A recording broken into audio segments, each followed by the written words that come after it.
So, you want to play Phasmophobia, do you? Well, I hope you enjoy a state of constant fear, the threat of imminent death, and pranking your friends by leaving them locked in a room with the unholy. If so, get on your big boy boots and prepare your last will and testament. This one's a doozy. In Phasmophobia, you can take on the game solo or with up to 3 friends. There are many benefits to having partners in ghost crime, as members in your truck can advise over the radio. You often need to perform multiple actions simultaneously, and it makes the tension and fear all the more real when you realize your allies have deserted you and the ghost is hunting. Unfortunately, Discord will need to be disabled for Phasmophobia, as you will be using the in-game voice chat to communicate not only to your team, but also to provoke the ghost into action. Obtaining victory in Phasmophobia is as simple as identifying the type of spirit infesting your target location. With that knowledge, you can pack up and leave. However, you will be missing out on so much more. The game will also give you 3 other non-mandatory objectives to complete, each earning you the same amount as identification of the spirit. You can also earn extra money by taking photographs of anything mysterious, like voodoo dolls, bones, the ghost itself, and even dead allies.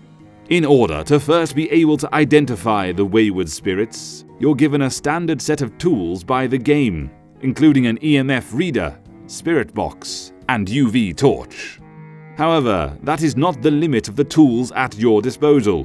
Before you begin a round of ghost hunting, it is wise to spend your hard-earned cash on better tools to increase your efficiency. These can be direct upgrades, as with the stronger torch, new methods of detecting the ghosts such as the thermometer or motion sensors, or better ways of countering the phantom's powers, like crucifixes or sanity pills. Some of these upgrades will be locked off to you to begin with, waiting until you acquire enough experience to obtain. But all are worth investing in once you are able. Once your team is ready, you can choose the job, ranging from local neighborhood houses to later unlocked abandoned schools and asylums. When entering the map, you will spawn inside your command vehicle. This truck contains all the tools you have selected to bring on your journey, the key to the site, a live feed of any cameras already active, all that you set up inside, your mission objectives and pertinent information about the ghost, and finally, a digital display with the most crucial information. This display holds a map of the site, which any personnel too scared to enter can use to track others' locations, the sanity levels of your team, the ghost's activity level, and the sound sensors, the last being useless until you buy the required equipment. From this hub, a competent yet cowardly commander can easily instruct the team to victory. You've grabbed your 3 pieces of equipment, you've steadied your nerves, and now it is time to enter the house.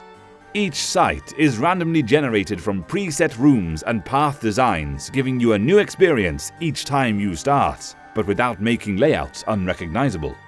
When you first enter, you are given a set time limit to explore as the ghost begins to stir. During this time, you must gather as much information about the location of the ghost as is possible, because when the time limit is done, the ghost will be active. To do so, take your tools into each room and monitor for activity. Spikes on your EMF reader, dropping temperatures, or, if you're living dangerously, questions to the ghost can spark responses on your FM receiver. If you are struggling, the awakening ghost will begin supernaturally affecting the environment by, for example, turning on or off taps, lights, radios, and phones. This is very helpful in larger locations where it is more difficult to track down the ghost. As a last-ditch effort, if a Ouija board is present, you can also simply ask the ghost where it is haunting. Beware that communicating directly with the ghost will upset it more than almost anything else. Once you have the specific room the ghost is haunting, it is time to deduce. Looking at your journal will reveal specific information about each type of ghost and what they excel at and are weak to. On the final page, you will be able to enter evidence that you have gathered, each piece narrowing down the possibilities of what you're facing, until the final slot is filled, and you have your spirit. To gather the evidence, you will need to get the strongest of readings from your devices, a constant level 5 on the EMF, words spoken into your ear for the FM receiver, writing filling the ghost journal, or visible ghost orbs through your cameras. And you've done it! Absolutely nothing went wrong, right? But wait, why is your heart beating so fast? What are those footsteps? Your allies are screaming, "It's level 10!" And why are the lights flickering? It is too late for you. The ghost is hunting now. It senses fresh blood, and it has been so long since it's had a meal. Your only hope is a mad dash for the exit, or to find quiet solace in an empty closet or locker, and pray that it loses you. It's a pity you never bought that crucifix. It might have saved you. The rest of your team, now scared witless, will believe they've gathered all they can. They'll pack up and leave your corpse for the cleanup crew. Now you know how to play Phasmophobia. Thankfully, extra lives are in great supply. All you've lost is some pride and the items you took on the journey. At least you evaded being turned into an apparition yourself. Didn't you? I'll see you in another tutorial.